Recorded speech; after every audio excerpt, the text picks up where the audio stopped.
Marcus, we got Matt on the line. What do you want to ask him? For a new investor, would you recommend, building relationships with a broker versus developing processes to go direct to seller versus building credibility or working to get on a team that might already have some of those relationships initially?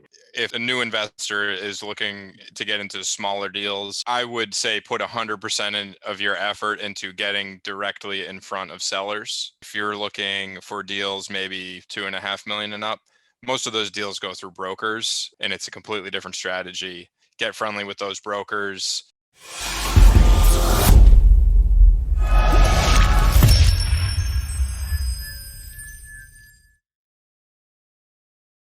Welcome to the Diary of an Apartment Investor podcast. I'm your host, Brian Briscoe with Four Oaks Capital. Super excited for today's show. We've got two amazing people on the line with one of our Ask the Expert episodes.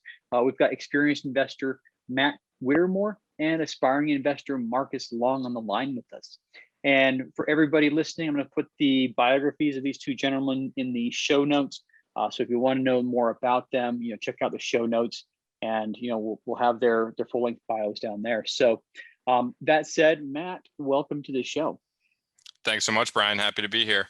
Yeah, thanks a lot. And I appreciate your time today. And why don't you tell us a little bit about yourself and give us your background and history and kind of walk us up into, what got you into apartment investing?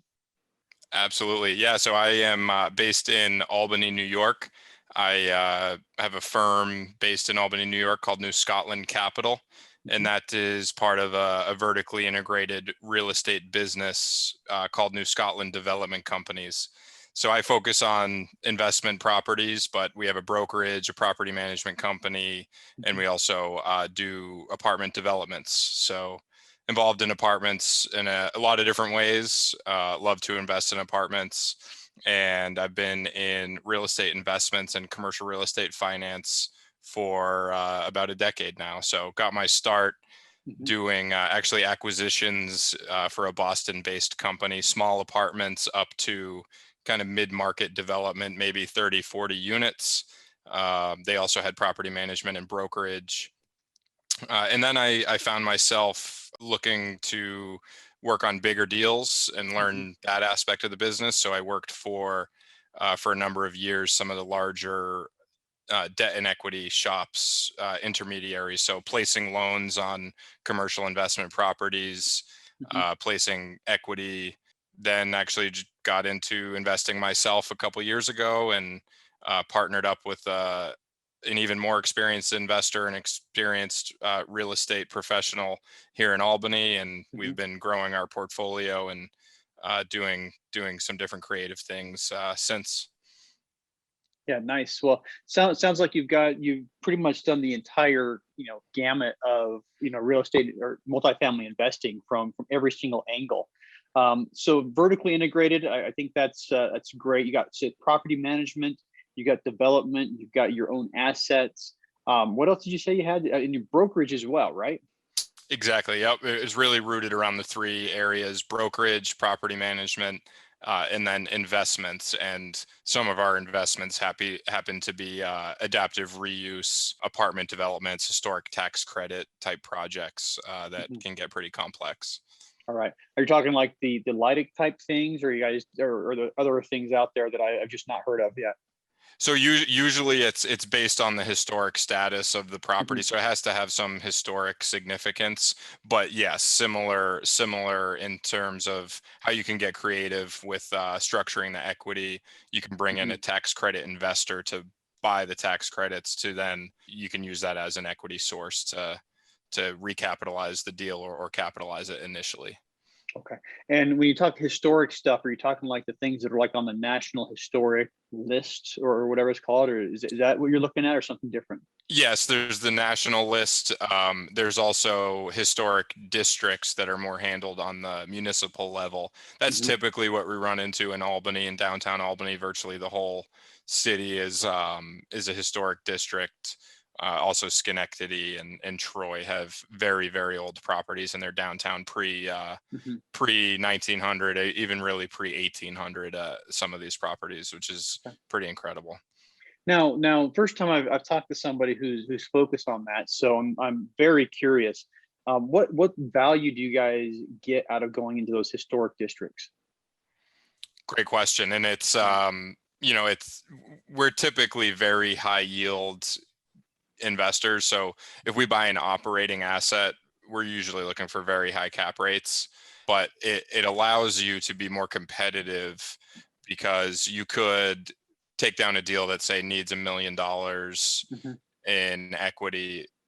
You could structure the deal in a way that, there's state tax credits and federal tax credits that a bank or another type of investor might come in and purchase those for 60 or Mhm. 70 cents on the dollar. And so you calculate based on the improvements in the project. There's qualifying improvements, and Mhm. through a calculation you end up with, okay, what are the value of my tax credits? Then the investor will pay 60 to 70% of that in cash. Mhm. So it's a way to almost raise equity from a bank, which isn't, it doesn't sound conventional, but with these historic deals and other tax credit deals, it's really what you're doing. Yeah, and I like how you get creative with that. You're able to use some of the benefits to come off it to, influence people to invest or invest more. And I know there's a lot of the higher net worth investors who are investing in real estate in general are doing so because it is tax friendly, and if you can give them tax credits in return, I can see how that's very valuable for a lot of people. So. Um, Absolutely.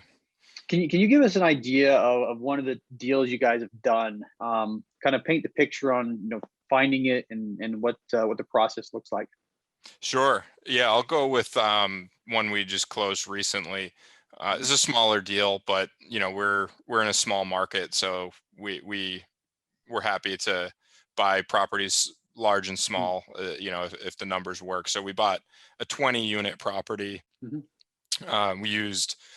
I think this is a great one for aspiring investors because it's a great way to get into properties for little money down. So we raised the equity, which was only ended up having to be 10% of the purchase price.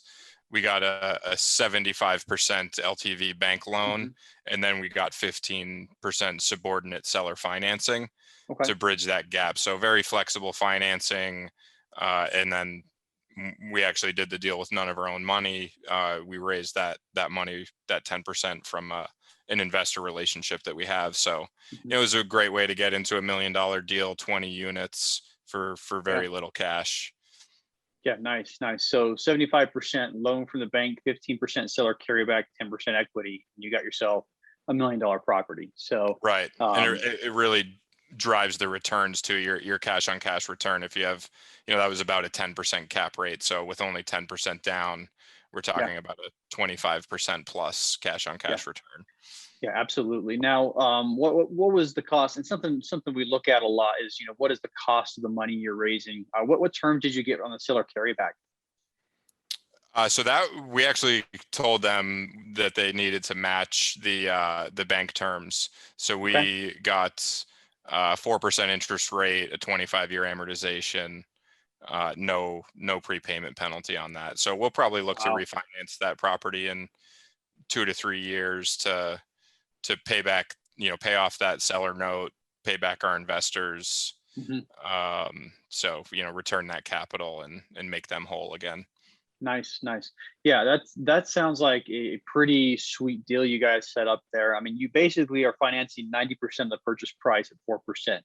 And if inflation in the next year is anything like it was in the last year, I think CPI, the CPI released last week at like 5.4% year over year. You're essentially getting paid to take other people's money is how that works. But Yeah, absolutely. a glorious thing when you can get it to work in your favor like that. So and then as you mentioned, that just multiplies the returns to the investors and multiplies the returns that you guys are going to be getting because your cost of capital is so low for 90% of the deal. So well, great. One question I like to ask everybody who comes on the show, what is your big burning why? Great question. Yeah. And I am, I was an employee for 8 years coming out of college and had different roles in the real estate industry. And I never found a great fit as an Mhm. employee. And I worked hard. I felt like I did a good job, but I just didn't find that fit that made me feel like I wanted to be an employee at whatever company for a long Yeah. period of time.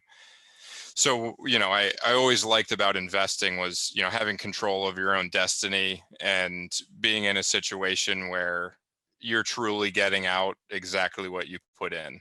Obviously, there's lots of risk and things can go wrong, but if you're measured and calculated and you put in the efforts, you're going to get great results out of it, whether you're able to just pick off some long-term assets. That in the first year that I was a full-time investor, I didn't make much cash, Mhm. but I acquired lots of properties. So I increased my net worth probably by $250,000 Mhm. in that first year, and that's way more than I was able to accumulate with 401ks or IRAs in my almost 10 years of working as an employee. So that was really super eye-opening to me. Is you know what, I don't need a lot of things to live, have the lifestyle I want, but if I keep at this for 4 more years, 5 more years, and am able to Yeah. just repeat what I've done, I'll be on my way to building a nice portfolio and having the passive income that I want.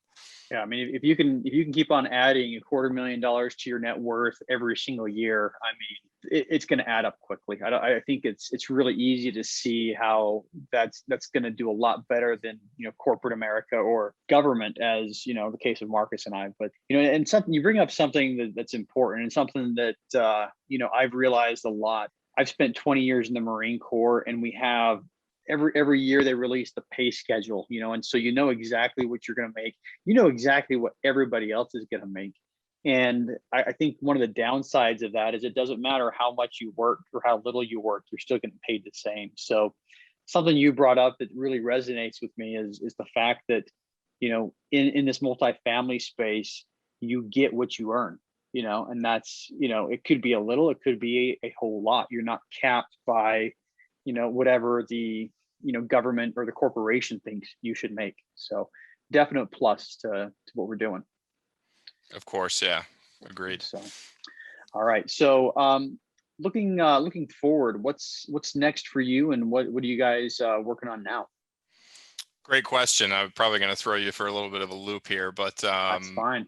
on a few days from now, Monday, I will be closing on a campground property that we Hmm. are purchasing, a campground and RV park. And Okay.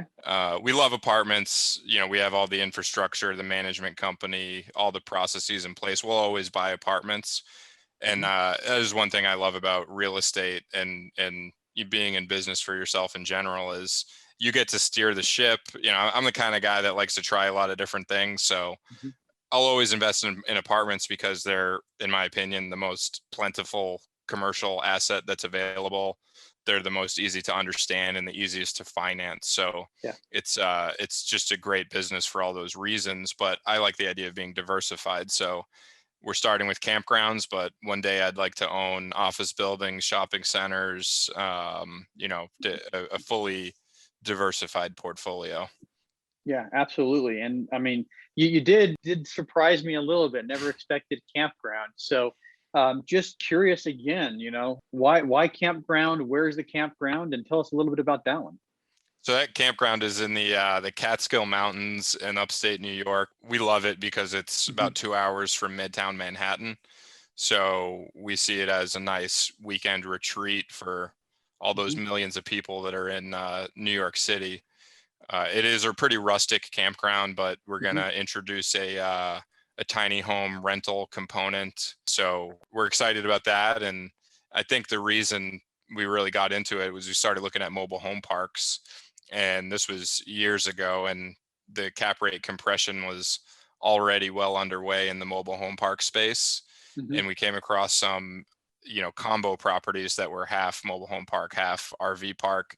So we began to familiarize ourselves with the RV park model. And then being in the Northeast, we got acquainted with the seasonal Hmm. RV model, which is incredible. It's you're basically removing collections from the equation because people pay before they show up, even if it's Yep. a full season rental. It's not a residential property, so you're not having to deal with evictions, which was a breath of fresh air for me, especially Yep. in a city like Albany where we own a lot of our properties. You can't get evictions done. People know that they don't have to pay rent at this point, and it's not an overwhelming majority of our portfolio. It's a small portion of our portfolio, but it was a frustrating experience enough to kind of look outside the box and try and diversify a little bit. Yeah. I like the idea, and my wife, kids, and I spent the last 5 days in southern Utah, and there were a lot of RV parks as you drive by that are just chock full of RVs, and if you're in the right spot where we were at, you're within probably an hour's drive of 3 national parks. So if you're in the right spot, and the right season, you're going to stay full the entire time. And that close to New York City, I mean, I can imagine that if you guys have at least a decent amount of marketing going on and improve the facilities a little bit, you're going to stay full, Yeah. probably year round. Yeah, and really the other piece of it that was super appealing was so much less capital intensive, especially in the value add space.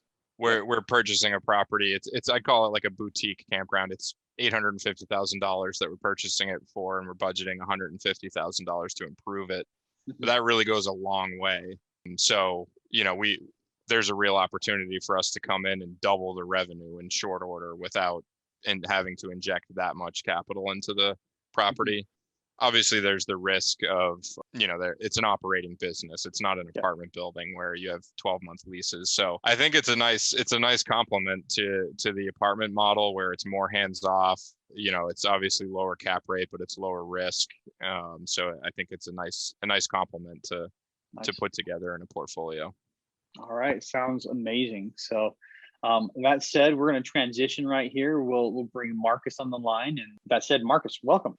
Hey, thanks, Brian. Appreciate you sharing your space with us today, and grateful for the opportunity to have this conversation with you and Matt. Yeah, not a problem. And thanks for your time. I'm looking at the clock. It's 2 p.m. here. What time is it where you're at?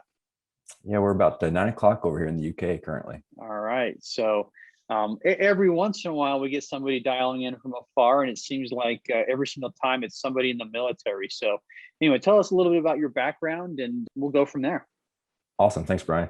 Yeah, I grew up in rural Missouri, and I got a little taste of, I guess, an entrepreneurial spirit, as a young kid with a family business. I joined the Navy in summer of 2001, I think probably similar time that you joined the military yourself, Brian. So I just rolled over my 20 years this summer. So yeah, like I said, 2001 joined the Navy, and it was probably 3 or 4 years later when I bought my first real estate. So I've had some real estate for the better part of 17 years.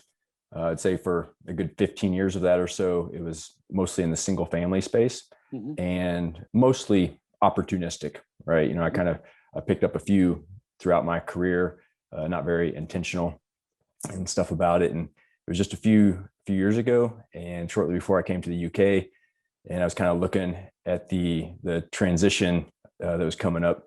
I didn't really have an intention of staying too far past 20 years. And it started to get more real. And that's kind of when I started to get a little bit more intentional about the real estate, to kind of have a plan, a transition plan.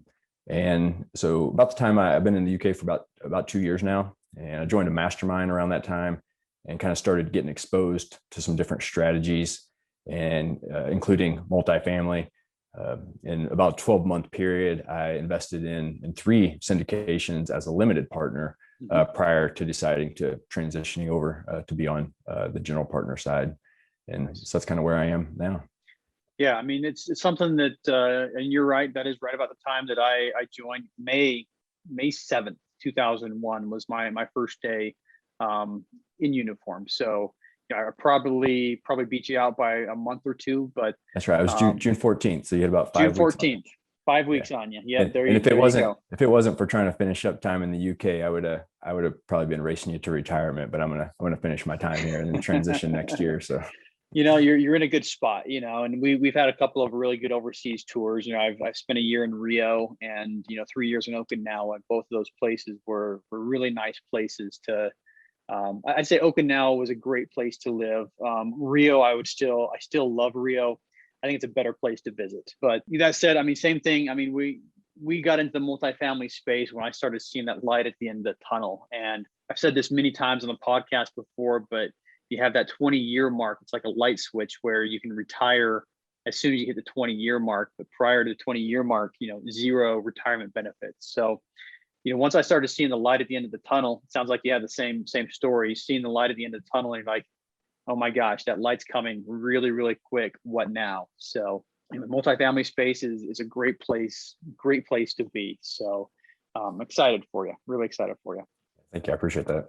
Yeah. So let's talk about your big burning why now. Well, what's your big motivation for doing this? Yeah, there's a few different levels to this question, Brian, and part of it starts out with probably about 4 years ago when we were in Colorado, and I was in one of those pretty high op tempo military billets and working long hours. And I came home from work one day, and my daughter, who was 3 years old at the time, I came home early, probably about 3 o'clock in the afternoon, and she's like, "Daddy, what are you doing home?" And I said, "I just thought I'd come home and spend some time with you guys." And she said, "But it's not dark yet." And it hit me, it crushed me that day. Yeah. It was like I didn't know how to respond to her, and I thought a lot about it. And I was like, before that, it was kind of this, I'll see what happens at 20 years. Maybe I'll stay in, maybe I won't. And that day there was no question what my intentions were. Yeah. Like I knew, like, going forward, that I had to create a lifestyle that I was going to be present and available for them when I wanted to be. Yeah. And so that's Absolutely. kind of, like I said, I already had some real estate and stuff before that. And that's when I realized, like, hey, I'm going to become more intentional about this, and I'm going to develop a plan to be ready financially to transition and do what I need to do for my family at that point in time. And so that's really when I started, and the family was the core, and the kids were behind that. As I got into developing my plan, and particularly with multifamily, I'm very big. I've always loved to give back. I'm very passionate about having a positive impact. And I see so many ways in the multifamily space, so many vectors that we can do that, from the ability to have an impact on the residents, the communities that you invest in, the flexibility that we give our own families. And then, if we can use our profits to support other nonprofits or charities and things like that. So all of that ability, and as you've probably seen, my kind of company name and platform is about leaving a legacy. Yeah, legacy. A long legacy. That's right. And so and that's for me all about the kids, and this real estate space, and that ability to have that impact in so many different ways is, I think, an awesome, tangible way for me. I enjoy doing it, and to show my children the ways that I can have an impact and stuff. And to me, that's a tangible way for me to leave a legacy. Yeah.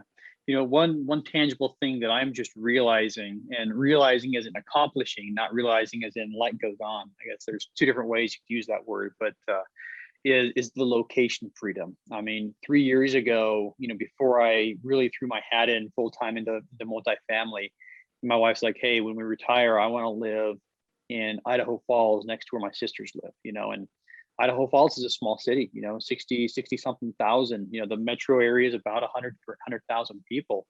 And what went through my mind is, where am I going to get a job in Idaho Falls? Well, because of multifamily, guess where I'm living right now? We are a couple of blocks away from both of her sisters. So we were able to live where we want to live, which is best for the family. So, very, very much same lines with you. And obviously, since we're roughly the same career and same path, I think a lot of what we feel and look for are exactly the same. So I could really appreciate, that geographic freedom. Like, and that's one of the great things. Like I'm learning to do some of this stuff. It's always been long distance throughout my entire career, even with the single family stuff. But, right now, learning to do some of this multifamily stuff from 4,000 or 5,000 miles away from some of the markets and stuff. And so if I can do that, I can do it anywhere in the US, and, I can go on vacations or work from anywhere in the world that I want to. So it's a pretty good way to learn.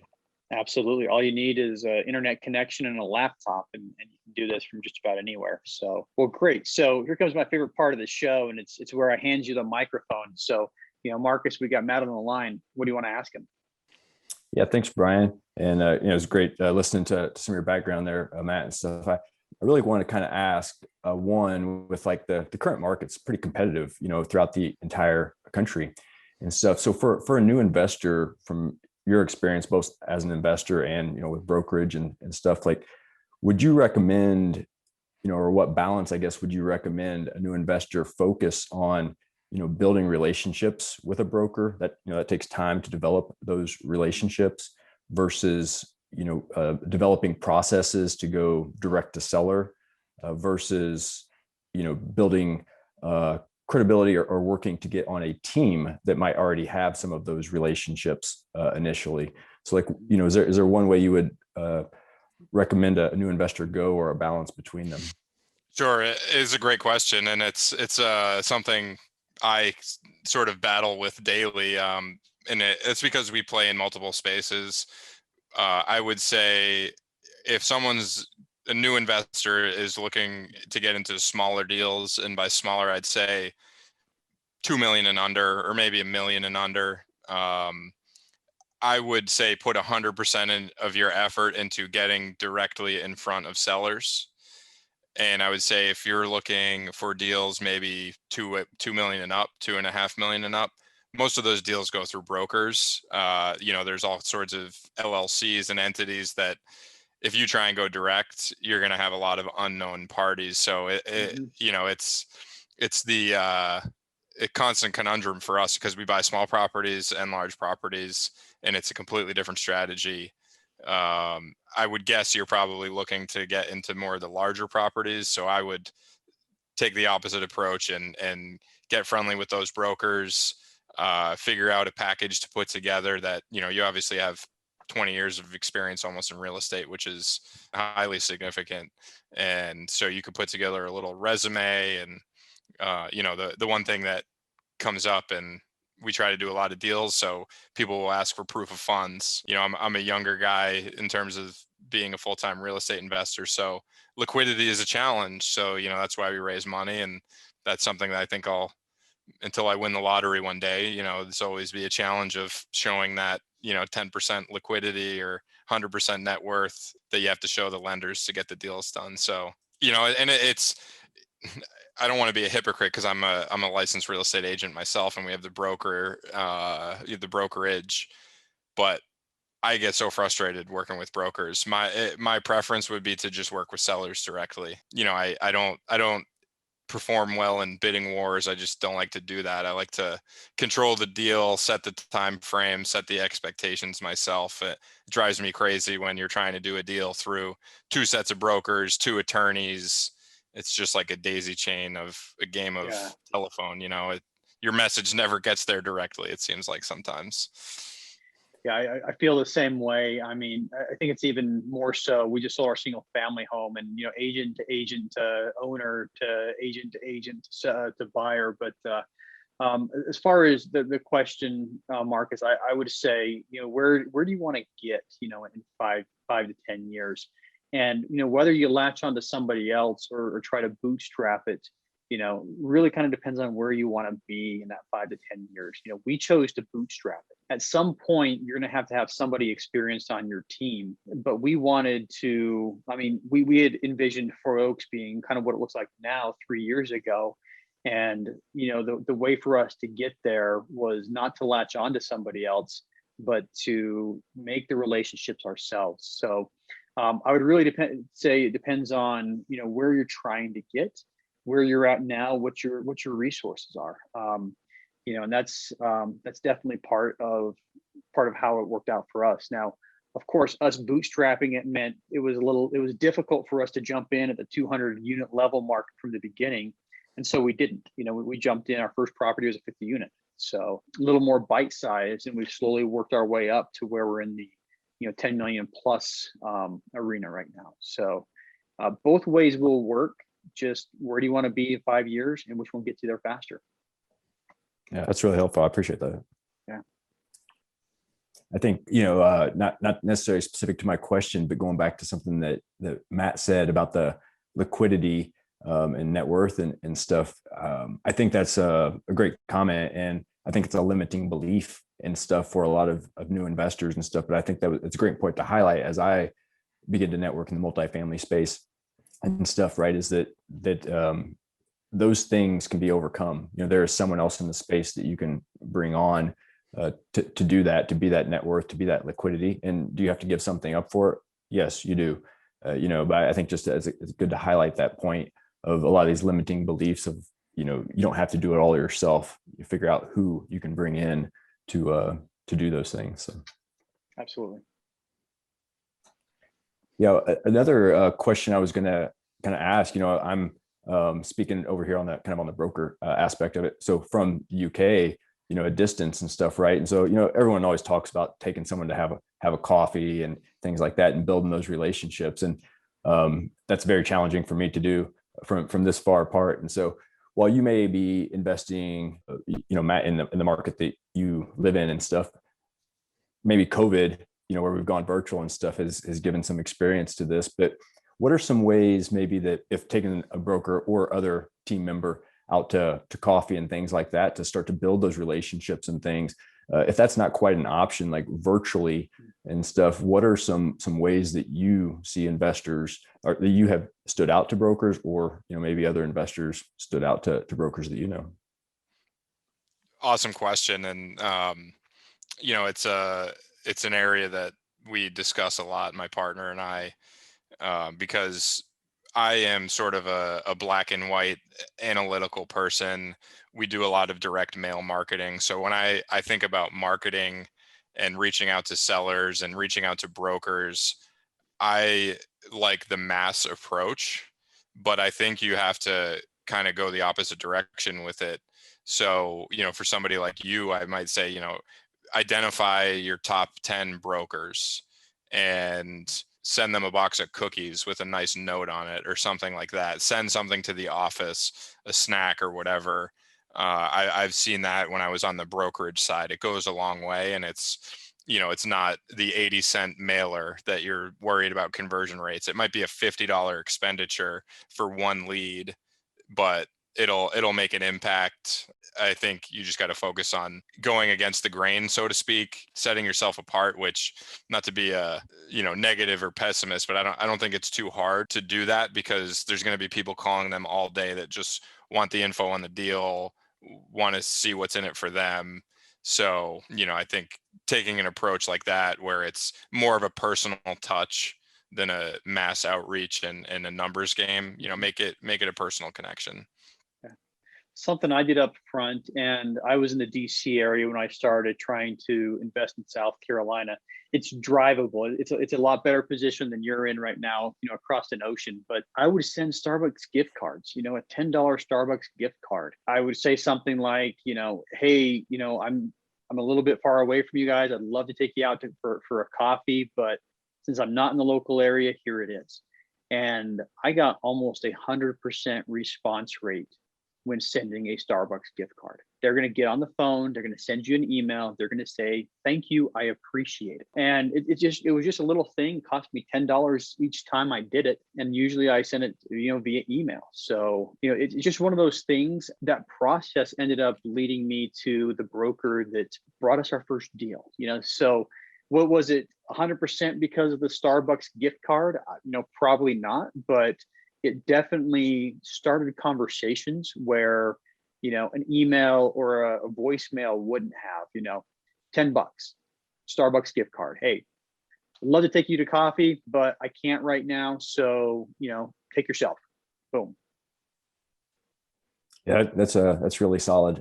Yeah, I like that. Because it doesn't cost you any more than if you were there. And while you don't have necessarily the face-to-face conversation for them, they may actually appreciate it just as much or more than the coffee out, because they just bought their hour back or something like that. So yeah, that's good. They're going to get coffee anyway. And next time they go through Starbucks, they're going to, use that gift card code that they have, and they're going to be thinking of you.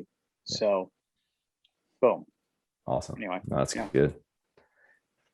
Yeah, I asked a couple of questions that kind of about the broker and stuff like that, and we do spend a lot of time, especially as new, investors, talking about the broker and raising capital and finding the deal and things like that. I'm kind of curious from your all's perspective, is that where your biggest challenges have come, or is it has it been post closing, in asset management and stuff? We don't talk near as much about after we close the deal, like what happens then. So, and I mean, there's challenges in all phases of that, but have you found your bigger challenges to be pre-closing or after?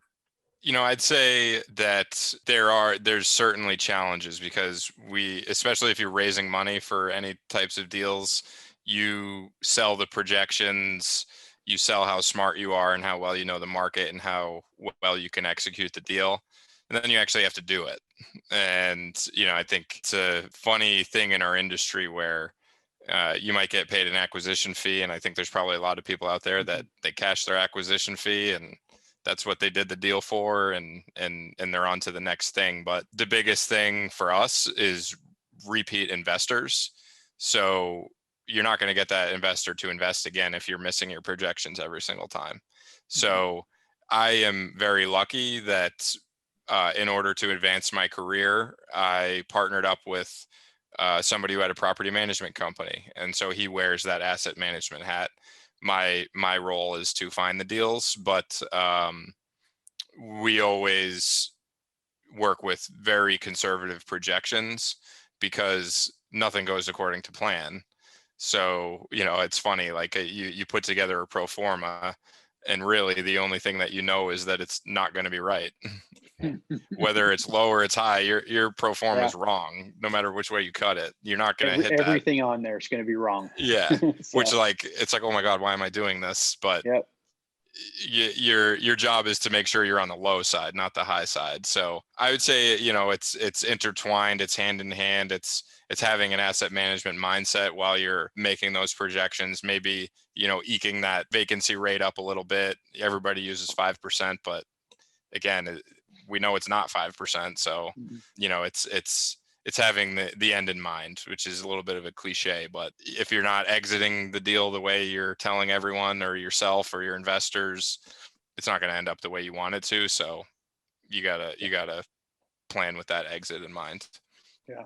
I mean, as far as challenges go, I think closing is like a sprint, the actual operations is more of a marathon, so they're both challenging, but one of them, you've got, we're should be closing on a property today. I'm waiting for a text at any time from my partner, but I mean, you got about 2 to 3 months to close. And so there's definitely challenges. You're under the gun and it may be a little more stress that you're feeling because of the timeline, but really, I mean, what Matt said is absolutely true. If you just want to do one syndication, you really got to focus on the operations. You really got to nail that part. Otherwise, people aren't going to invest with you again. And that's really what you're trying to do is you make a business out of this that can create that long legacy that you're looking for. And it's not the one and done, so focus on the marathon. You got to be able to sprint, but you got to focus on that marathon. Yeah. I appreciate that. And the reason I bring that up is because I, even on, whether it's single family or multifamily and stuff, I think, it's easy. I shouldn't say easy, but like we run the numbers and we run the numbers, but that's all based on these like projections and stuff. And then as Matt said, we actually have to execute and make those come true. And in multifamily, there's a lot more variables to do that. And so there's a lot of preparation on the front end. But I think it's important to kind of highlight that and pull that out, in the operations component of it, because I don't know if that's discussed as frequently and thought of new investors that are just thinking about like finding their market, finding a team and running some numbers. I think a lot of people get to the closing table, and that they're so hyper focused on first deal and closing. The deal closes and they're just sitting there and they're like, great, what now? And that's probably something you want to try to avoid. But anyway, we're about out of time. I'd love to, stick around and chat a lot longer, but I think we probably all have, things to do on the back end. But one question for each of you, and Matt, you go first. How can investors learn more about you? Perfect. Yeah, you can visit newscotlandcapital.com. Love to chat, talk shop with anybody. Love to share my experience, and I think you can learn from everybody, and I'd love to learn from some of the listeners. So you can email me at matt@newscotlandcapital.com as well. All right. And we'll have links to both of those in the show notes. Marcus, same question for you. Yeah, thanks, Brian. Yeah, they can visit alonglegacy.com. and everything's on there from, they can message me, they can set up a call with me, all my social media. So it's kind of a one-stop shop. Love for them to stop by, whether they're, interested in talking multifamily or kind of on the legacy note. I do share some stuff about like teaching my children, 7-year-old and 4-year-old and stuff like that, some financial lessons and things. So I do try to share some other content, generally trying to pass on that financial education as part of my legacy. Yeah, it's nice to see the light go on with kids. Quick moment, 2 years ago when I started spending a lot of time pushing towards multifamily, I explained to my son, who was probably 6 at the time, may have been 5, I explained the concept of we buy apartments, people pay us to live there. And his eyes got really big. He's like, oh, Dad, you need to buy as many of those apartments as you can, and anyway, teaching kids how to do what you're doing is fun. It's fun to see that light go on. But anyway, thanks to both of you for coming on the show today. Thanks Matt for all the lessons learned, and Marcus, good seeing you again. And I'm sure we'll talk again very shortly. So thank you.